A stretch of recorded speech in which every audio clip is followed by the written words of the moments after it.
Bonsoir, bonsoir, comment allez-vous,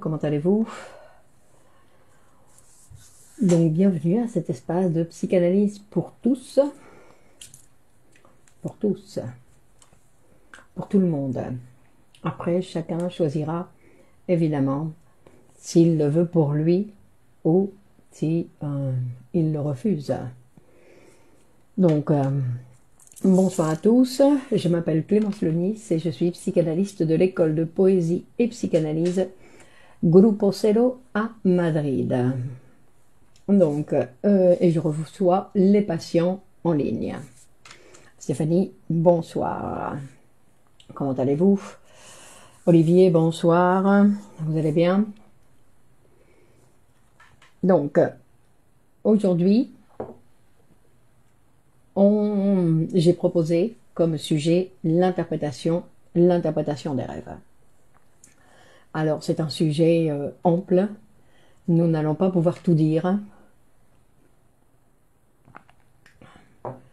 Donc, nous allons devoir faire... on va faire référence à certaines idées. C'est-à-dire qu'on va s'occuper de certaines idées sur ce texte qui, à l'école Grupo Cero, qu'on considère comme le texte qui inaugure la science de la psychanalyse.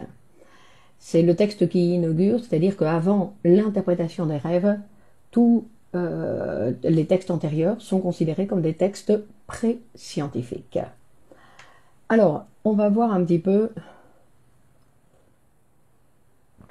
Alors, on va regarder un petit peu, moi je crois. Amila, bonsoir. Et... Donc,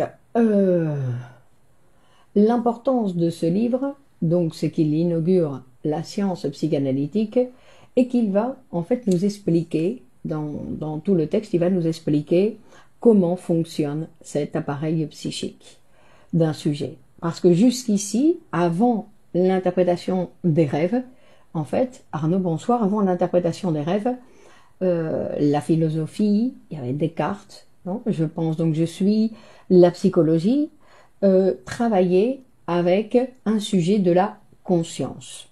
Non, et avec Hakim, bonsoir, et avec l'arrivée de l'interprétation des rêves et du travail réalisé par Freud, le sujet ne va plus simplement être conscient, sinon qu'il va être divisé par conscient, inconscient.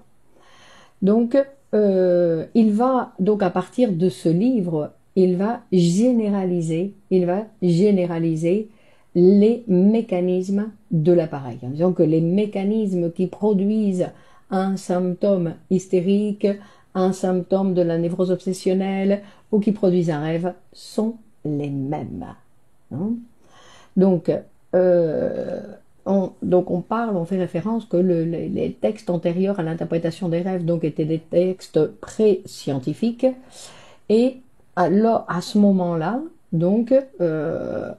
Freud, donc il ne parlait pas d'inconscient, il parlait de seconde conscience, hein, avant la production de la science, et il utilisait ce qu'on appelle la méthode cathartique, qui prétendait donc éliminer les symptômes. Donc, vous vous rappelez, Freud avait été avec Charcot travailler donc à Paris. Ahmed, bonsoir. Il avait été travailler à Paris avec Charcot pour étudier le phénomène des hystériques. Et donc, c'est dans la tentative de guérir les symptômes de l'hystérie qu'il va produire cette nouvelle méthode, Estelle, bonsoir, cette nouvelle méthode qui va bien au-delà, on va dire que c'est une méthode qui va bien au-delà d'une thérapie. Donc, grâce à Freud et grâce à la production de l'interprétation des rêves, Freud va permettre à ce que la femme, quand il lui arrive quelque chose qui n'est pas compréhensible, on ne l'appelle plus hystérique, c'est-à-dire qu'il va séparer le mot de l'hystérie, bonsoir Jean-Loup, il va séparer l'hystérie de la femme. C'est-à-dire que la femme ne va plus être à chaque fois cataloguée d'hystérique. Donc ça, c'est un point qui est très important. Donc pour revenir à cette méthode cathartique que donc Freud, Rose Michel, bonsoir, Marie, bonsoir, donc à cette Dali, bonsoir, cette méthode cathartique donc il utilisait avant l'interprétation des rêves, qui consistait donc à laisser parler le patient, ou parfois même à l'aider, puisque les patients étaient hypnotisés pour être dans cette situation de semi-conscience et donc de pouvoir parler d'une façon, on va dire, d'une façon différente, et qu'il s'agissait, donc Cécile bonsoir, Nathalie bonsoir, il s'agissait donc de retrouver, de pouvoir raconter en fait une situation traumatique vécue dans l'enfance, et que à cette époque-là, donc on pensait que ces traumatismes de l'enfance étaient la cause des souffrances du sujet adulte, du sujet dans l'actualité.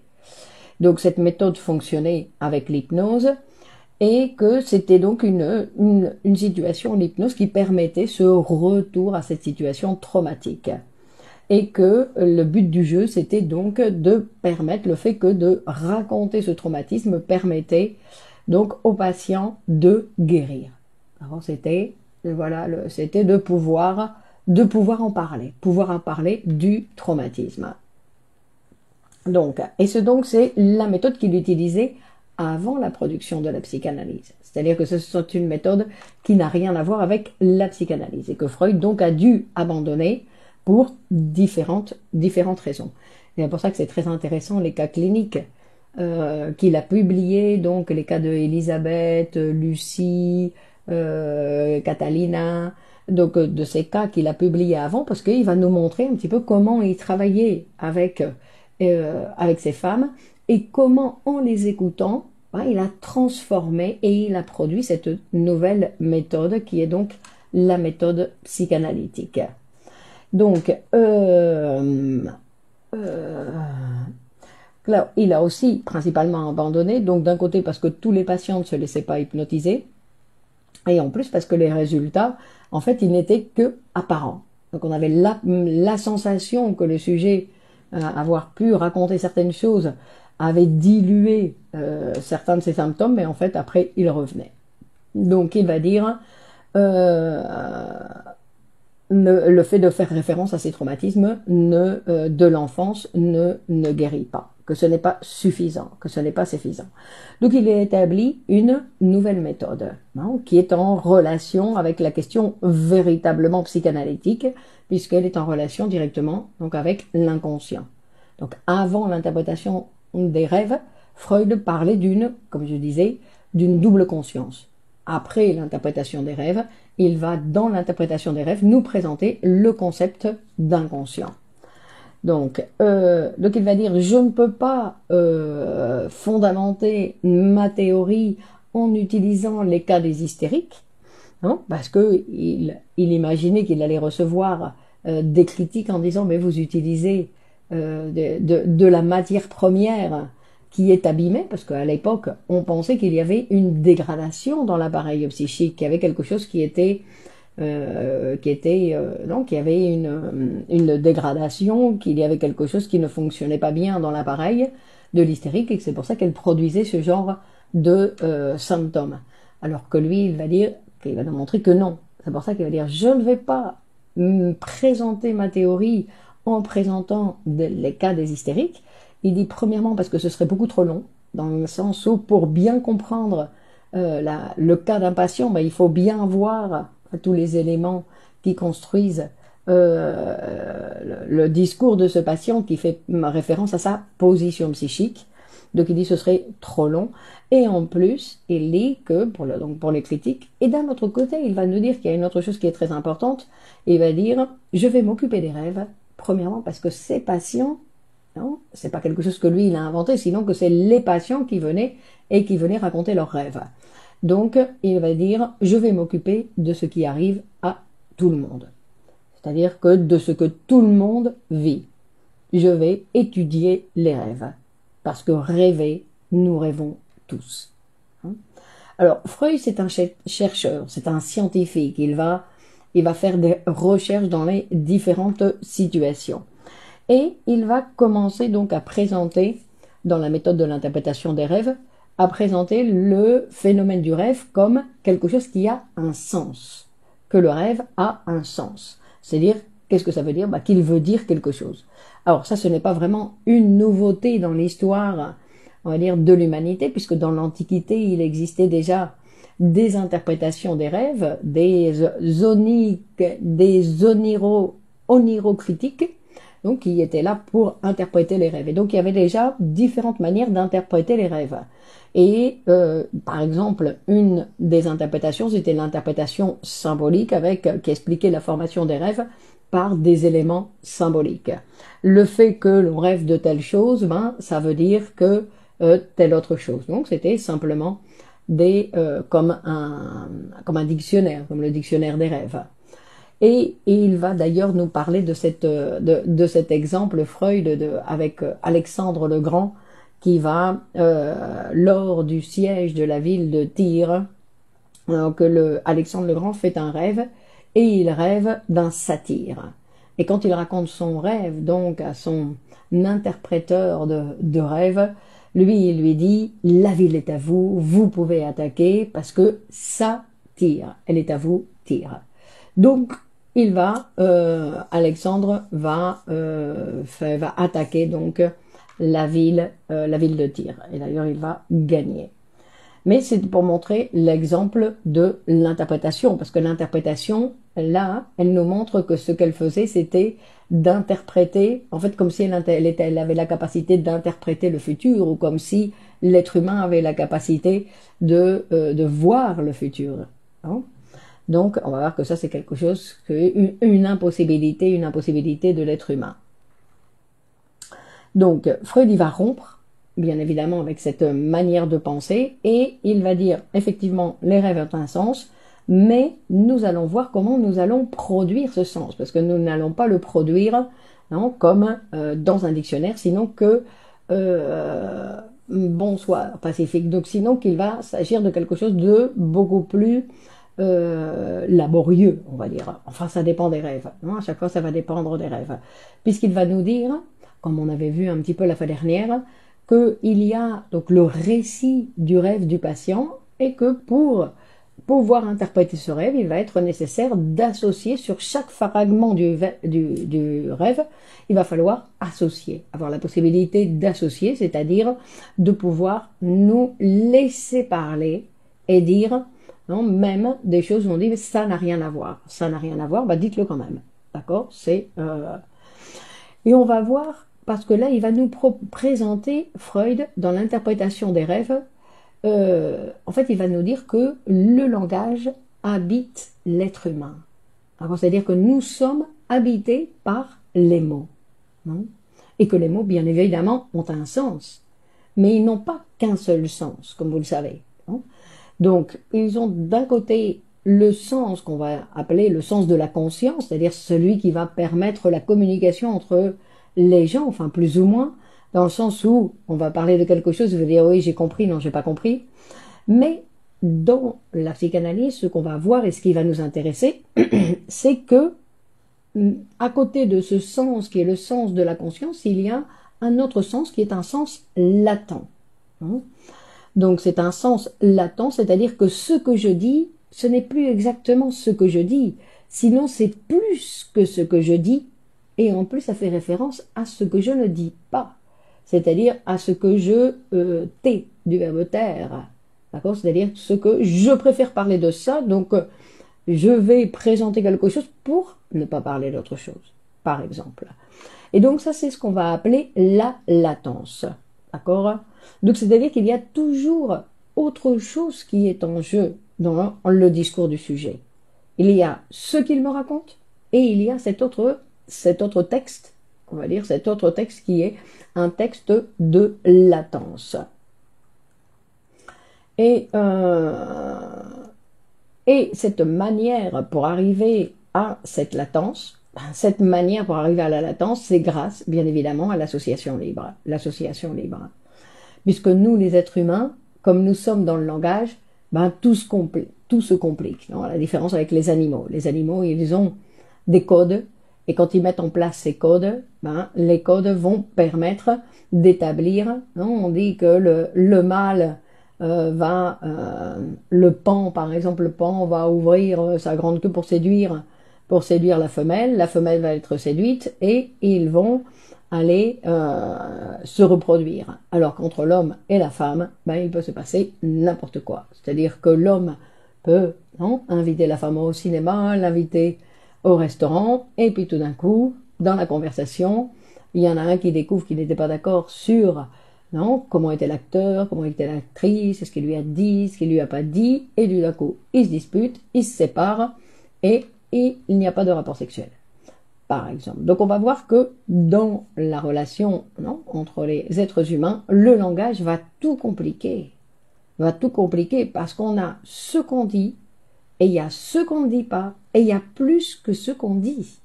C'est-à-dire qu'il y a énormément d'informations dans ce que l'on dit dans une séance, on va dire, quand on va associer librement. Donc à partir de ces associations, ça va donner la possibilité, donc, au psychanalyste d'interpréter ce matériel qui est un matériel latent.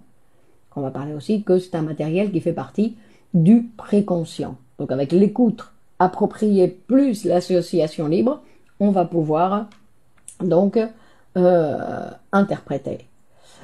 Alors, qu'est-ce qu'on va interpréter?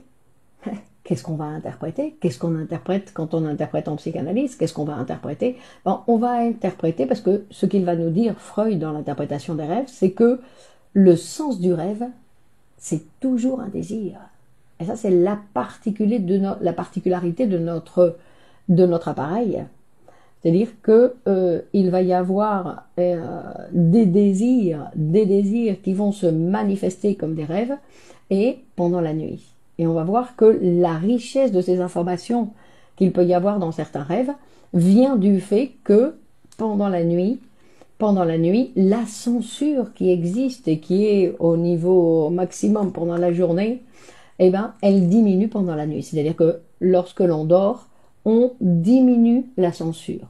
D'accord? Donc c'est pas la même chose que la répression, sinon que c'est un autre mouvement. Donc il y a la censure qui diminue et qui va donc permettre que toute cette grande élaboration qu'il y a parfois dans les rêves.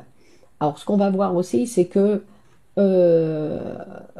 c'est ce travail du rêve, parce qu'il y a certains neurologues, je crois, qui ont découvert que le sujet est capable, d'après les mouvements du cerveau, que l'on rêve toutes les 20 minutes, vous vous rendez compte? Donc il y a énormément de matériel et pourtant, on ne se rappelle pas tout le temps de nos rêves. Et non seulement on s'en rappelle pas tout le temps, sinon que quand on s'en rappelle le matin, et puis la censure revient et on oublie. Donc ça c'est le processus, on va dire, normal du rêve. Et alors de temps en temps, il y a des morceaux de rêve ou des rêves qui reviennent dans la journée, et donc ou qui reviennent juste au moment de la séance de psychanalyse. Ça aussi c'est tout à fait particulier, c'est-à-dire que j'y ai pas pensé pendant toute la journée, mais arrive la séance et tout d'un coup je dis « Ah, je me rappelle d'un rêve ». D'accord? Mais que rêver, c'est un travail, c'est notre travail psychique nocturne. Pourquoi? Pour continuer à désirer. Parce qu'en fait, ce que fait l'appareil, c'est continuer à désirer. Alors, parce que l'être humain, ce n'est pas simplement un être qui parle, sinon qu'en plus, c'est un être qui désire. Mais que ces désirs, c'est pas les désirs qui sont présentés dans la conscience avec j'ai envie de, je désire ça, je veux ça. Tout ça, c'est pas de cet ordre-là. Le désir, quand on parle de ce désir, il ne s'agit pas de ça, sinon que le désir, on va voir que c'est quelque chose qu'il va falloir interpréter. Sans interprétation, le désir, on ne sait pas où il est. Donc on peut le savoir de façon théorique, mais pour le sujet, on ne va pas le savoir. Donc le désir va devoir être interprété, et c'est pour ça qu'on va dire que le désir, c'est comme une réalisation. Dans le sens où il va être réalisé, le désir, quand il va être interprété, mais dans la réalité psychique. Et c'est là encore une fois où on revient sur ce phénomène de sujet qui est divisé, conscient, inconscient. Donc dans l'interprétation, bonsoir Claudette, dans l'interprétation des rêves, Freud il va nous montrer que cet appareil psychique est divisé en 3 parties. Donc il y a la conscience, il y a le préconscient et il y a l'inconscient. Entre le préconscient et l'inconscient, il y a une barrière qui est infranchissable pour le sujet. Et il y a la censure entre l'inconscient et le préconscient et une autre censure entre le préconscient et la conscience. Donc c'est-à-dire que ce qui arrive à la conscience est toujours du matériel déformé dans le sens où le matériel qui est passé, qui est sorti, on va dire, de l'inconscient, qui a traversé tout l'appareil pour arriver dans l'inconscience, dans la conscience, eh ben, il a dû passer tous ces phénomènes de répression, de censure, et donc à chaque fois il s'est complètement déformé. Donc ce qui arrive, et ça c'est une des choses les plus importantes, ce qui arrive dans la conscience, c'est quelque chose qui a été déformé, qui n'a plus rien à voir avec la réalité du sujet. C'est-à-dire que c'est pour ça que ce qui m'intéresse, ce n'est pas ce que le sujet a vécu, sinon que ce qui m'intéresse est ce qu'il dit qu'il a vécu. Et comment il va le dire. D'accord? Donc ça va être le plus important. C'est-à-dire que je ne vais pas me fier à essayer de voir si ce que me dit le patient c'est vrai ou c'est pas vrai, sinon que je vais m'occuper simplement du texte, comme s'il me donnait la matière première avec laquelle je vais travailler, c'est le texte que le sujet va me donner. Donc, et il va donner par exemple un exemple d'un rêve d'une petite fille qui avait donc eu des douleurs d'estomac. Et pour éliminer ces douleurs d'estomac, bon, les parents lui avaient interdit de manger des sucreries. Et donc, pendant la nuit, elle a bien évidemment fait un rêve et au matin, elle se réveille et elle va directement dire « Papa, maman, vous savez pas de quoi j'ai rêvé? J'ai rêvé que je mangeais plein de bonbons. » Alors là, on va avoir, non? Donc, on voit clairement, parce qu'il va nous montrer, Freud, qu'avec les enfants, la censure n'est pas aussi forte, que la répression, non, que l'appareil n'est pas encore terminé, il est en formation, donc la répression n'est pas aussi stricte, la censure n'est pas aussi stricte, puis l'enfant ne se rend compte de rien, donc il va plus facilement transmettre, enfin il se rend compte de rien, pardon, c'est pas tout à fait le cas, donc l'enfant aussi se rend compte de beaucoup de choses, mais disons que comme son appareil est en formation, c'est pour ça que lui il se permet, on dit la vérité sort de la bouche des enfants parce que ils ont moins de répression que les adultes. Donc on va voir que d'un côté, c'est pour ça qu'on dit que c'est comme une réalisation de désir dans le sens où elle est toute contente parce qu'elle disait j'ai mangé plein de bonbons cette nuit, mais en fait elle n'avait pas mangé de bonbons, elle avait rêvé. Donc vous voyez, il y a une réalisation de désir qui est faite dans l'appareil, mais dans la vie, non, il n'y a rien qui s'est passé. Non. Et donc, c'est ce qui va arriver après à l'adulte dans certaines situations. C'est-à-dire qu'il va fantasmer des situations, il va avoir l'impression qu'il a vécu certaines situations, et dans sa vie quotidienne, non, il ne s'est rien passé. D'accord? Donc, d'où l'importance de pouvoir réaliser ses désirs dans la réalité, parce que sinon, oui, on peut vivre en fantasmant notre vie, mais ça, ce n'est pas une vie, ce n'est pas la vie d'un être humain, on va dire. Et donc, pour revenir sur le rêve de cette petite fille, qui est très intéressante, dans le sens où, non seulement elle réalise ce rêve, ou elle réalise, ou ce rêve est comme une réalisation de désir, mais qu'en plus, il y a donc ce désir apparent qui était de pouvoir manger des sucreries, ce qu'on lui avait empêché pendant la journée, mais qu'en plus, elle a transgressé l'interdiction. Et ça, c'est ce qui va réellement être en jeu dans les rêves. C'est la transgression de l'interdiction qui avait été imposée par les parents. D'accord? Donc, la petite fille, et en plus, elle va le dire toute contente le matin en disant, voilà, j'ai transgressé votre interdiction. Pendant la nuit, j'ai mangé plein de bonbons. Donc, et pourquoi? Parce que le désir va être réprimé. Alors, vous voyez, chez la petite fille, il n'était pas encore réprimé, mais encore que ça va être, on va dire, dans tous les cas, la réalisation du désir, c'est une apparence. Le véritable désir, le sujet ne va pas pouvoir le voir. C'est-à-dire que ça va toujours être un désir qui va être réprimé. Donc c'est le désir qui est réprimé et que je ne vais pas pouvoir voir. Par contre, donc je ne vais pas pouvoir le voir directement, mais ce que je vais pouvoir voir d'une autre façon, c'est-à-dire que je vais voir, non, Freud va nous dire, donc pour cette formation des rêves, un petit peu comment ça fonctionne, il va dire, d'accord, j'ai eu ce désir ou j'ai ce désir dont je ne connais rien. Mais par exemple, je me promène dans la rue, non, je me promène dans la rue et puis tout d'un coup je tombe sur une vitrine où il y a une monographie d'une plante. Et donc, il va dire, et qu'est-ce que je vais faire? Ben, pendant la nuit, je vais rêver de cette monographie. Qu'est-ce qui fait qu'on se rappelle rarement de ce rêve? À cause de la censure. D'après nos ancêtres, les enfants rêvent toujours des anges. Ah oui? Ça fait comme s'ils n'avaient pas de sexualité, non? C'est comme une manière de penser les enfants sans sexualité, non? Des anges. Ça n'a pas de... Bon. Donc on va voir que, c'est-à-dire qu'il va nous expliquer, la fois dernière on avait vu un petit peu les mécanismes du rêve avec la condensation et le déplacement, et cette fois-ci on va voir encore le truc du déplacement qui est très important, parce que c'est très important à considérer, c'est-à-dire que le sujet, quand il va exprimer quelque chose d'important pour lui, il va dire mais non, je voulais cette robe rouge, je voulais pas la jaune, je voulais la rouge, et il va faire tout un monde pour que l'autre, quand il regarde, c'est un détail. Pourquoi il se fâche comme ça? Parce qu'en fait il se fâche pour autre chose, donc c'est-à-dire que c'est déplacé. Donc l'affect est vrai, non, il est vraiment pas content, mais ce n'est pas à cause des jupes, c'est à cause d'autre chose. Donc il y a eu cette séparation dont on parle. Non? Et avec cette monographie, par exemple, c'est la même chose. C'est-à-dire qu'il dit que les rêves vont utiliser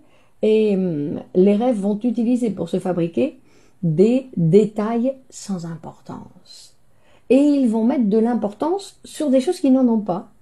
C'est-à-dire qu'il va y avoir cette monographie qui va apparaître comme l'objet principal du rêve, alors qu'elle n'a apparemment aucune importance. Mais ce qui va être intéressant, c'est que donc il va y avoir ce rêve avec cette monographie.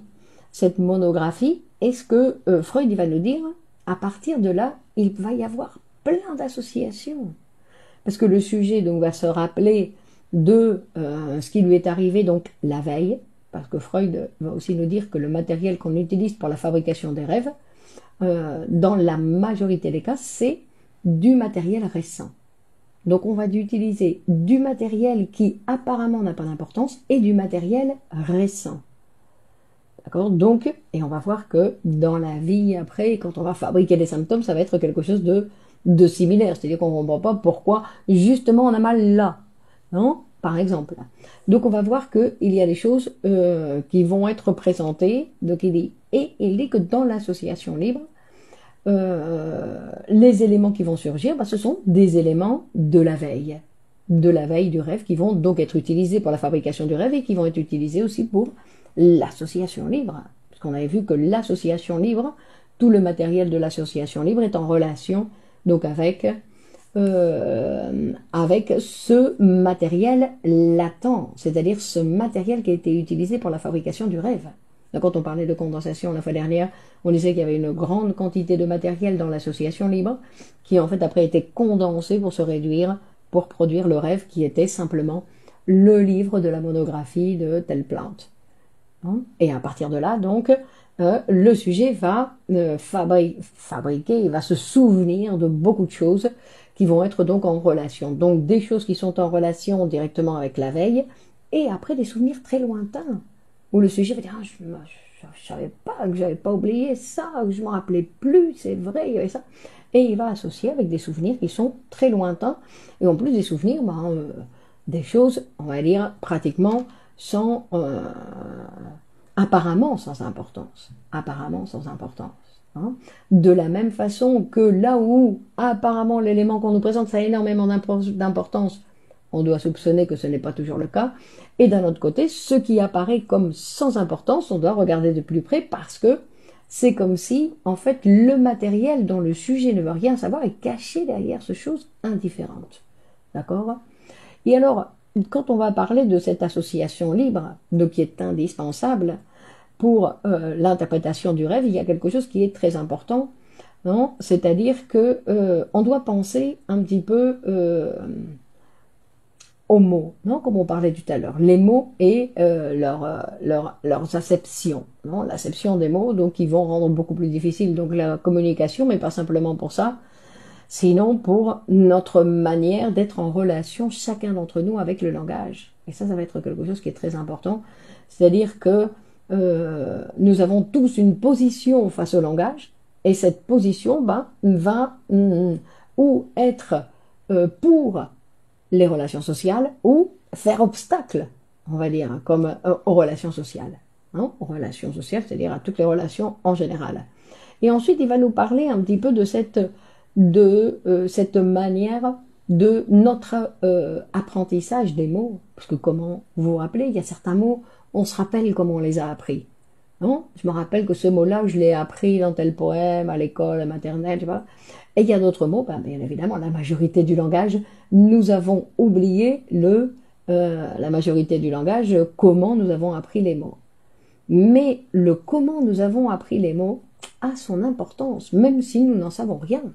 Alors nous allons voir, non, parce que ce qui va nous intéresser, c'est de voir comment fonctionne le système. C'est-à-dire que je vais, par exemple, le mot rose. Le mot rose, donc dans le dictionnaire, nous pouvons regarder, c'est une couleur, c'est une fleur, non? Et mais dans mon imaginaire, la première fois que le mot rose est entré dans mon appareil, il était dans des conditions particulières. Il était 6 heures de l'après-midi, je me promenais dans un bois, et quand le rose est entré dans mon appareil, ça n'avait rien à voir avec le rose de la rose, mais avec un rose couleur bébé. Parce que dans mon histoire, c'était relié avec... Non, c'est-à-dire que c'est pour ça qu'on va voir que chacun a un imaginaire unique. Pourquoi? Parce que la construction de son imaginaire avec ce langage est unique à chacun d'entre nous. Et qu'il n'existe pas deux imaginaires égaux, pardon. D'accord? C'est-à-dire que les imaginaires sont particuliers. Donc il faut, de la même façon, écouter chaque patient de façon particulière. C'est-à-dire que son histoire est tout à fait particulière, est reliée dans l'imaginaire du sujet. Non? Donc le mot entre dans notre appareil et dans le psychisme, il se passe beaucoup de choses. Donc le mot va entrer et alors quand on dit que cet appareil, il se passe beaucoup de choses, mais ça veut dire où ça? On va dire dans notre tête. Ah non, on sait déjà que dans la tête, il n'y a pas d'appareil psychique. Et donc Freud va nous présenter donc dans l'interprétation des rêves, il va nous dire que l'appareil psychique, en fait, c'est un appareil virtuel. Et il va nous donner un exemple pour qu'on puisse essayer de comprendre un petit peu cette idée de virtuel, dans le sens où lui, il était à l'époque des microscopes et des télescopes, et il dit, vous devez imaginer que c'est comme cette image qui est créée entre deux verres. On dit des verres, ou comment on dit sur un microscope, c'est pas des verres, c'est pas des lentilles, c'est pas des cristaux, c'est des... Bon, je me rappelle plus. Donc, mais on va dire verre, d'accord? Donc, si dans un microscope, par exemple, il y a toute une série de verres qui sont placés, et qu'entre chaque verre, il y a la production d'une image. Mais c'est une image virtuelle. C'est une image qui ne correspond à rien, qui est à l'envers, etc. Donc, ça ne correspond pas à la réalité. Mais je veux dire que ce n'est pas une image... que ce n'est pas une image réellement produite, c'est une image entre deux verres. C'est une image virtuelle. Et donc il nous explique ça pour nous expliquer que nous devons penser l'appareil entre deux lames. Ah, merci Nathalie. D'accord? Donc que cette virtualité dont on parle de l'appareil psychique, d'accord, est en relation donc avec la virtualité de l'appareil, hein, la virtualité de l'appareil. Et donc, ce qu'il va nous expliquer, qui est super intéressant, il va dire alors comment on va penser cet appareil? Comment on va penser? Parce qu'il est virtuel, mais on doit pouvoir le théoriser. Et donc, il dit, on va penser que dans l'appareil, l'appareil possède un pôle de perception. Il va parler d'un pôle de perception, c'est-à-dire là, non, l'appareil va recevoir l'appareil, non, comme je racontais, le rose, le mot rose qui était rentré à 6 heures de l'après-midi dans le bois. Donc l'appareil va recevoir des informations dans le pôle de perception. Donc les informations dans la perception, donc vous voyez donc, Rafik, bonsoir, la perception, c'est toute la capacité de l'être humain à percevoir, où il peut percevoir donc avec ses 5, 6, 7 sens. D'accord? Donc il va recevoir l'information par son pôle de perception. Mais ce qu'il va nous dire, et qui est donc bien évidemment super important, c'est-à-dire que ce que je reçois, ce que j'ai perçu, et l'impression que j'ai reçue de ce que j'ai perçu, donc tout ça, ben ça va disparaître tout de suite. Vous savez, donc il n'existe pas dans l'appareil la possibilité d'accumuler les sensations, non, du vécu. Sinon que ce vécu va tout passer à un autre stade et on va parler de la mémoire. Donc il va passer au stade de mémoire et il va laisser une trace. D'ailleurs on dit que tout ce qui rentre dans l'appareil, alors tout ne rentre pas, mais tout ce qui rentre dans l'appareil ne va plus jamais sortir. Donc après il va voir comment ils vont être utilisés. Non? Donc, et il va laisser dans la mémoire ce qu'on appelle une trace mnésique. Non? Donc, ce qui veut dire que entre ce que j'ai vu et la trace mnésique, il y a un vide, il n'y a rien. C'est-à-dire que mon vécu, je l'ai perdu pour toujours. Ce qui me reste, c'est la mémoire. Et la mémoire, cette trace mnésique, ce n'est pas ce que j'ai vécu, c'est autre chose. D'accord? C'est-à-dire que le vécu, il est perdu pour toujours. La seule chose qui reste, c'est cette trace. Donc, vous voyez, ça c'est quelque chose de très important dans notre vie, non? C'est-à-dire que le vécu disparaît. Pourquoi? Parce que nous n'avons pas la capacité d'accumuler les perceptions, d'accumuler et de continuer à recevoir. Donc, pour que le pôle perception puisse continuer à recevoir des informations, hein, il va falloir qu'il les transforme en traces mnésiques. Et les traces mnésiques, donc, vont s'assembler dans la mémoire. Et elles vont pas s'assembler n'importe comment. De la même façon qu'on parlait du mot rose, donc le mot rose va s'associer, par exemple, dans cet exemple que je donnais, avec 6 heures de l'après-midi, va s'associer avec la promenade dans le bois, va s'associer avec la couleur du rose bébé. Donc vous voyez, il va y avoir une association tout à fait particulière et qui m'est propre. Donc qui est propre au sujet, donc qui est unique. Et chaque nouvelle trace mnésique va s'associer aux traces antérieures. C'est-à-dire que chaque nouvelle information qui rentre dans l'appareil modifie l'assemblage, en fait, des traces antérieures.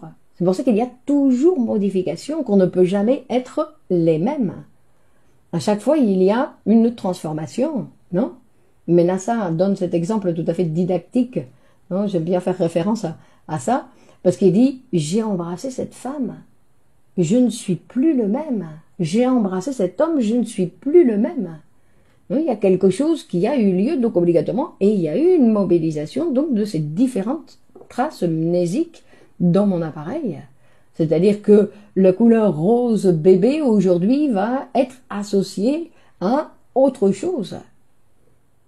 C'est-à-dire qu'à autre chose, elle va peut-être pas perdre les associations qu'elle avait déjà, mais elle va s'associer à quelque chose de nouveau. Donc obligatoirement, il va y avoir une modification. D'accord? C'est pour ça qu'on va voir que le rêve, ou pour voir avec le rêve, la particularité du rêve, c'est comme dans cet appareil, donc il va partir du pôle de la perception et que normalement, dans la vie quotidienne ou quand nous sommes réveillés, nous recevons des informations du pôle perception et nous avons une réaction. Ou nous répondons par la parole, ou nous avons une réaction, non, le réveil sonne, nous devons l'arrêter. Donc, par rapport aux perceptions que l'on a, il y a une réaction. Pendant la nuit, il n'y a pas de possibilité de réaction. Donc, c'est-à-dire qu'on va voir que l'information que nous allons recevoir, non, par exemple, quand Freud, il va dire, non, parce que comme je le disais tout à l'heure, c'est un chercheur, c'est un scientifique, il va étudier tous les cas, il dit alors, par exemple, quand le sujet entend quelque chose de l'extérieur qui ne le réveille pas. Pourquoi? Parce qu'il s'est approprié l'élément qui vient de l'extérieur pour fabriquer son rêve. Donc il va nous dire que cet appareil, un élément intéressant, cet appareil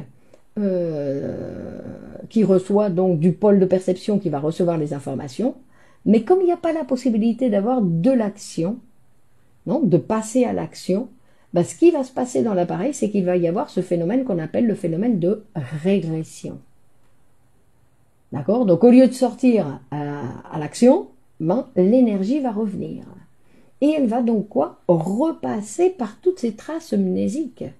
Et quand on fait référence à cette association libre, on fait référence à ça. C'est pour ça que tout d'un coup, on peut se retrouver avec un souvenir très lointain. Parce que qui était en jeu, non, dans ce phénomène de régression. Et le phénomène de régression, ce n'est ni bien ni mal. C'est un phénomène, un mécanisme de l'inconscient qui va donc repasser,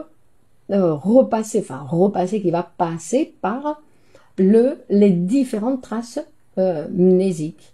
D'accord? C'est-à-dire qu'il n'a pas d'action directe, sinon qu'il passe par les différentes chaînes de signifiants, comme on dit, les chaînes de signifiants qui vont donc être là pour constituer l'imaginaire du sujet. Non? Donc, la chose la plus importante et qu'on avait déjà vu la fois dernière, c'est que quand on parle du rêve, et qu'on parle de l'interprétation du rêve, ben, on parle toujours, et en psychanalyse tout le temps, on parle tout le temps du discours du sujet. C'est-à-dire que c'est à partir du discours du sujet, vous voyez, que on est en train d'essayer de reconstruire, de reproduire la production, de savoir d'où il est parti ce rêve. Quel est le désir qui a mis en place ce rêve, qui a fait fonctionner pour qu'il y ait la production de ce rêve.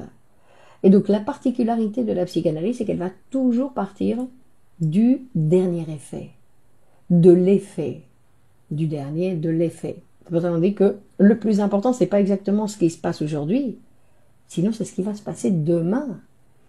On n'est déterminé pas par ce qui s'est passé dans le passé, sinon qu'on est déterminé par le prochain mot, parce qu'il va venir après. Hein? C'est-à-dire que dans une conversation, par exemple, on peut commencer en se disputant, puis que tout d'un coup, on continue à parler, on finit par rire. Donc c'est toujours ce qui va nous déterminer, non? C'est ce qui vient après qui va donner du sens et qui va expliquer comment a commencé la dispute, par exemple, ou comment s'est produit le rêve. D'accord? C'est toujours à partir du dernier effet. C'est-à-dire qu'on s'intéresse, on va dire que les causes, en fait, en psychanalyse, on va les produire. Elles ne sont pas données. C'est-à-dire qu'on ne va pas chercher à dire oui, mais les enfants, il faut les éduquer comme ça, les enfants, il ne faut pas faire ci, il faut les faire dormir comme ci, il faut les faire manger comme ça, parce que sinon, ça n'existe pas. C'est impossible. Nous ne pouvons pas savoir quelles vont être non, les conséquences de l'acte d'aujourd'hui. D'accord? Donc nous ne pouvons pas, on va dire, nous ne pouvons pas prévoir, mais nous sommes déterminés par ce futur. Donc c'est un petit peu complexe, on va dire. Hein, dans le sens où on va toujours s'occuper de la phrase d'aujourd'hui, du discours d'aujourd'hui du patient, pour reconstruire. Et une autre chose donc il va nous dire, et qui est très intéressant, qui va nous dire que l'inconscient n'a pas de temps. N'a pas de temps, c'est-à-dire que les éléments, ces traces mnésiques dans l'appareil, il n'y en a pas une plus vieille que l'autre. Elles n'ont pas subi comme... Non, on peut penser comme nous, qui vieillissons, non, que notre corps vieillit, mais les traces mnésiques ne vieillissent pas. Il n'y a pas de vieillissement dans l'appareil. L'appareil est toujours fonctionne, on va dire, si on lui donne le matériel pour qu'il continue à fonctionner, non, parce qu'il y a des appareils qui s'endorment. Mais que sinon, il n'y a pas de vieillissement, il n'y a pas de temporalité dans l'appareil. Il n'y a pas de chronologie comme dans la conscience. Vous voyez, c'est un phénomène qui n'a rien à voir. C'est pour ça que c'est très intéressant de l'étudier pour bien voir cette nouveauté que présente Freud en présentant l'appareil psychique. Hein. Donc, et c'est pour ça qu'il va finir par nous dire, et ça c'est une chose aussi très importante, c'est que le désir est toujours présent, bien évidemment, c'est-à-dire que nous n'arrêtons pas de désirer, nous désirons tout le temps. Non, parce que le désir, en fait, ça va être ce moteur qui va être en train de fonctionner. mais en fait c'est un moteur le désir. Ce n'est pas quelque chose en particulier, c'est un moteur. Après on va voir que le sujet, ce moteur, ben, il va l'orienter vers telle chose ou telle autre chose. Donc selon chaque sujet qui peut l'orienter vers une chose ou une autre pour sa satisfaction. Mais ce qui va nous montrer, et qui donc entre relation donc avec cette temporalité, ces traces mnésiques, en fait ce qu'il va nous dire, c'est que, ce que lui il a découvert, c'est que quand on parle de traumatisme, comme on parlait dans l'époque de la méthode cathartique où il fallait rappeler le traumatisme, ce qu'il va dire, c'est qu'en fait le traumatisme, euh, on va pas s'occuper de la réalité du traumatisme. On va s'occuper de ce que nous dit le patient, peu importe si le traumatisme est réel ou pas réel. Non?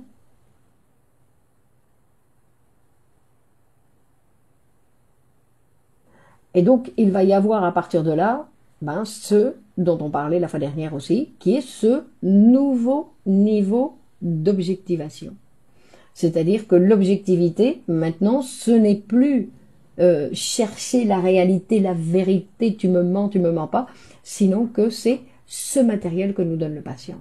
Et c'est à partir de ce matériel qui va, non, c'est ce matériel qui va nous intéresser.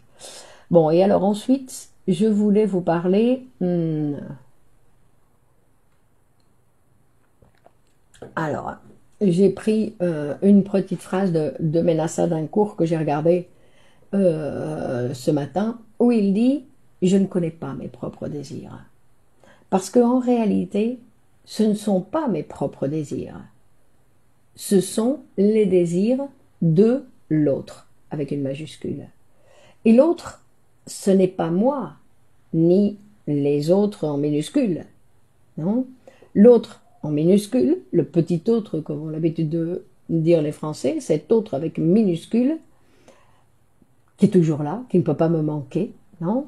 Parce que cet autre semblable, qui est toujours là, non?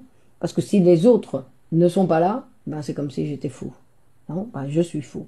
Donc, et face à ces deux autres, donc l'autre en minuscule et l'autre en majuscule, j'ai le sujet à deux alternances. Une alternance avec le semblable, moi et l'autre, et une autre alternance qui est l'alternance avec moi et l'autre avec une majuscule, qui est l'inconscient. D'accord? Et donc, face à ces deux alternances, nous allons avoir cette production de ces deux réalités. Non?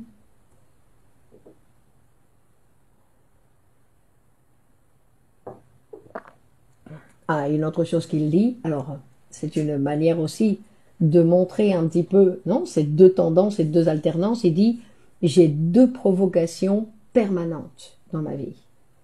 Une, par exemple, c'est mon amour qui me réclame de la passion, et de l'autre côté, ma mère qui me déconseille la passion. Et en fait, ce sont deux tendances, alors ça c'est un exemple, mais ce sont deux tendances qui tirent en moi. D'un côté, ma mère qui me dit non, et de l'autre côté, la réalité qui me dit autre chose. Et en fait, nous vivons donc constamment dans ces deux réalités. Donc on va dire que nous sommes dans l'appareil psychique comme un champ de bataille, non? Donc, dans un champ de bataille.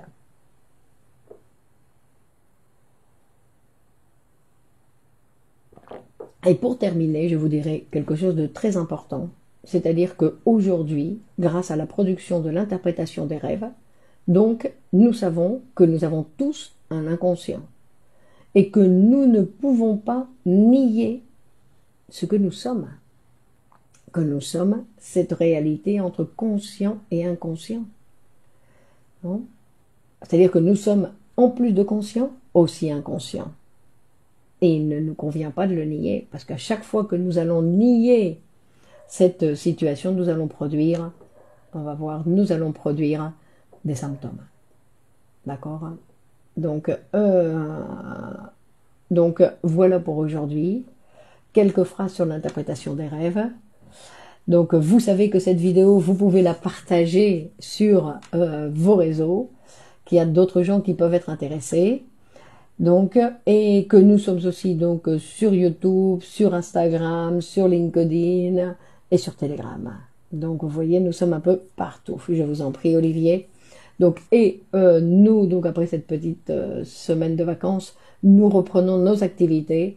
Donc, bien évidemment, à partir de... nous avons repris déjà aujourd'hui. Merci à vous, Jean-Loup. Stéphanie, merci beaucoup, c'était très intéressant. Bonne soirée, à bientôt. Néléa, merci, merci à vous. Donc, on continue mardi prochain. À mardi prochain, on dit Carlos. À mardi prochain. Et merci à vous, Stéphanie. Donc, bonne continuation et à mardi où nous continuons, bien évidemment, avec la psychanalyse. Allez, bonne semaine. Au revoir.